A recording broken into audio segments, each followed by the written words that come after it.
Good morning, friends. Welcome back to Astrology Today and Tarot. My name is Mel Rose. This is the Tarot portion and the second half of my daily astrology vlog, which you can check out over on my other channel, Astrology Today with Mel Rose. Over there, you'll find a description of the day's astrological aspects as I've drawn them here.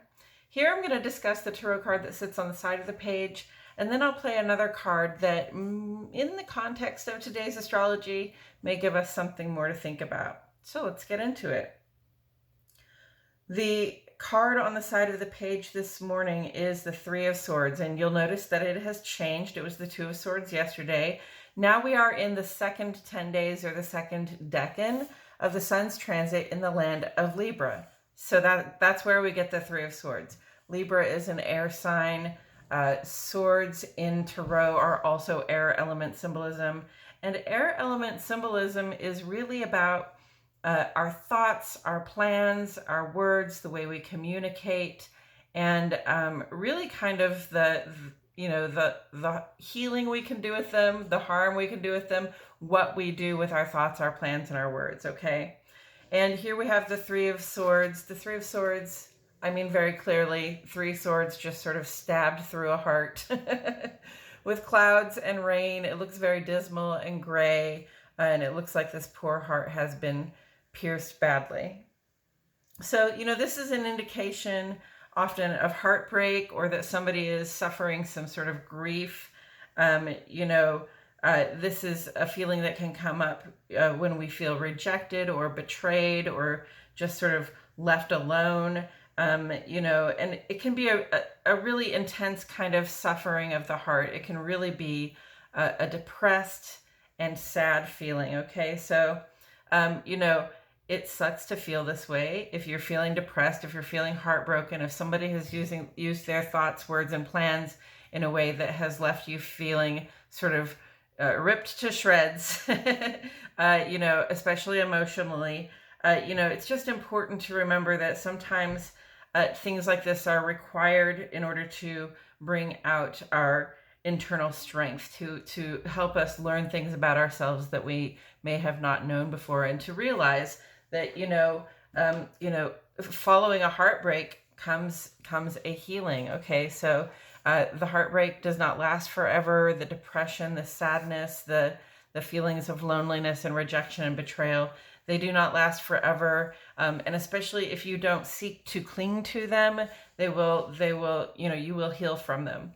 I would say it's proportionate, right? The measure to which you seek to cling to those desperate feelings of heartache and regret and betrayal, the more you're going to suffer from them, right? So, it's appropriate to feel that feeling if somebody has betrayed you, if you're feeling heartbroken, or like somebody has just, stabbed you in the back or in the heart with their words or their thoughts or the plans that they've made. It's appropriate to mourn that loss. It's appropriate to understand how bad that feels, to go through that rainy day of the heart and soul, right?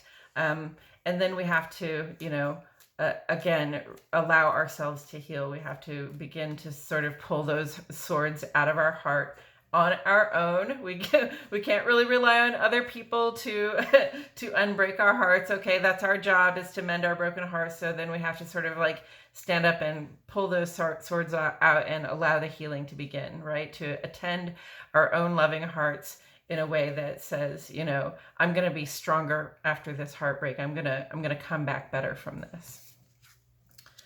And with all of that said, I'm going to shuffle some cards really quick because I didn't really do that while I was discussing the Three of Swords. But, this is my opportunity to say hello and thank you for joining me today. I surely do appreciate it that you all show up to watch this channel. And, if you haven't yet subscribed, please go ahead and click the subscribe button. I know I have a lot of watchers who are unsubscribed. It would be great to have you on board on the subscription as well. So thanks for being here, and, please join the fun more often. And so with that said, I'm going to go ahead and really, the Ace of Wands, another time.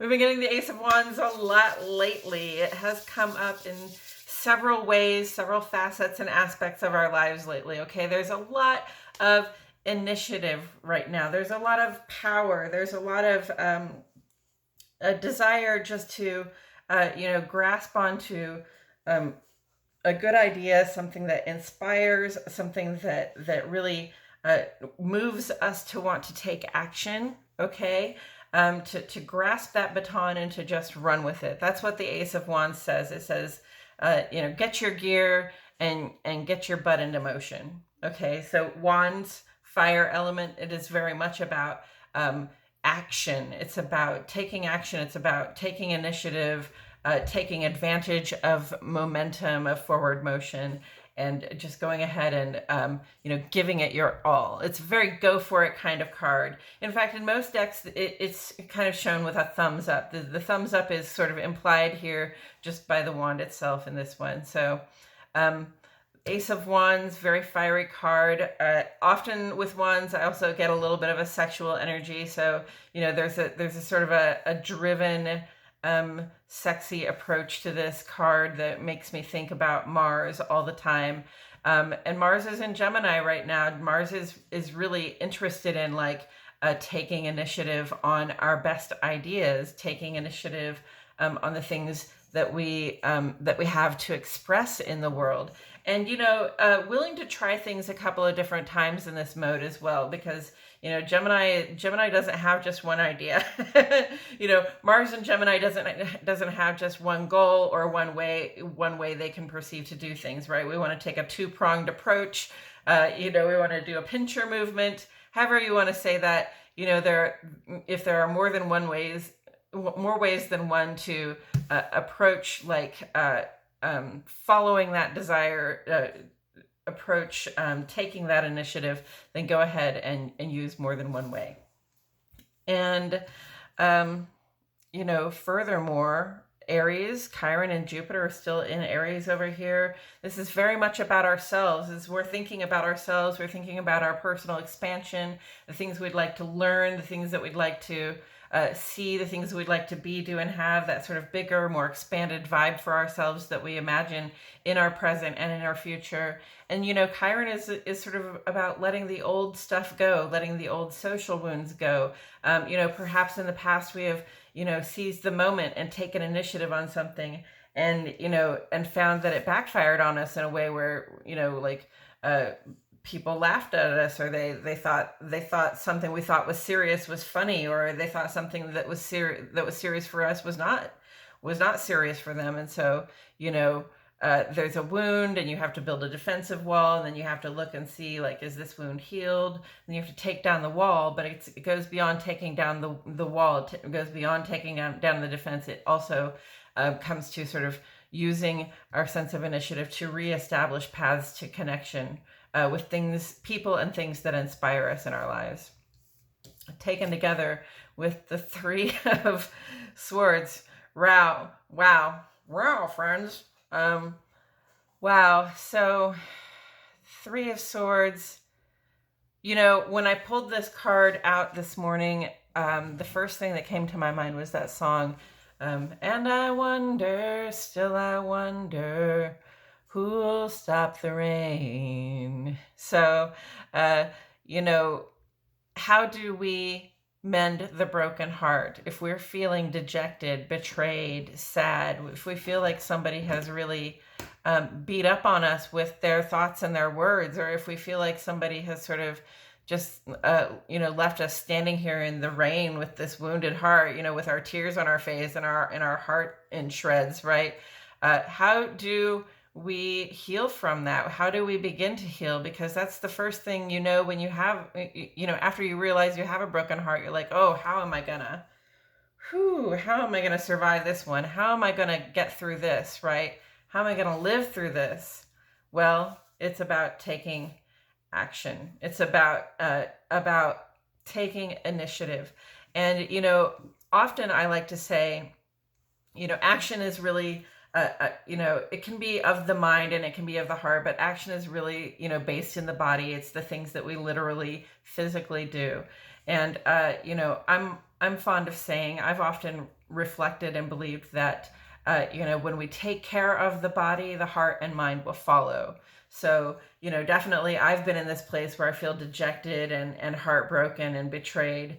And, it does take some time to heal from that. And there's no healing at all at once. And it feels like crap for a while, friends. It just does. There's just no getting around it. But, the healing has come for me, especially when I have taken action to take good care of my body, because often when we feel heartbroken and dejected, we sort of reject ourselves and we stop taking care of ourselves as well, right? Maybe we don't bathe as often, or maybe we just don't feed ourselves as well as we used to. We stop eating, or we overeat, or maybe we just we develop a bad spending habit, or there are lots of ways that we can diminish our physical well-being, diminish our physical and even resource standing in the world, just out of a sense of misery and wanting to feel better, right?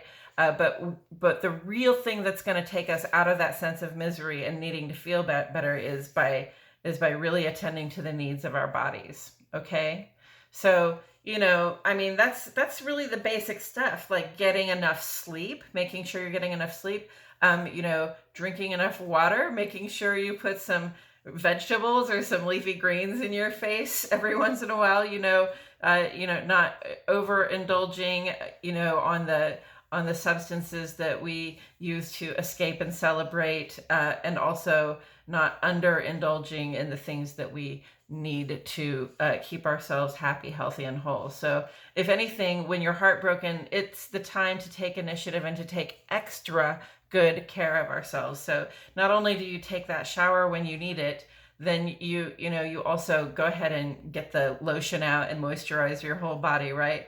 Take very good care of yourself. Make sure you feel good in your body. Make sure you drink plenty of water. Make sure you take on the healthy things and sort of limit the things that aren't good in excess, right?